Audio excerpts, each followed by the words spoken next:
Hey, it's Lindsay with WTI. Do you have a kiddo that maybe needs a little help in the focus department? I know I do.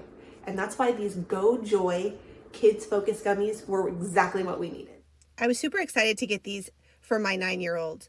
He really liked the flavor and the consistency of the gummy, and I loved the fact that on the label it was super clear as to what I was giving him. This does have a decent amount of magnesium in it, so definitely keeping track of what your kiddo can handle is a really great idea. And I have to say this, I have tried so many different fish oils and gummies and omegas for my 9-year-old. Very, very, very picky.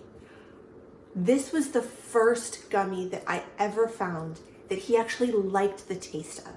So if you're looking for something that has the omega-3 fatty acids and you're a little worried about, does it have that fishy flavor? Is my kiddo gonna like it?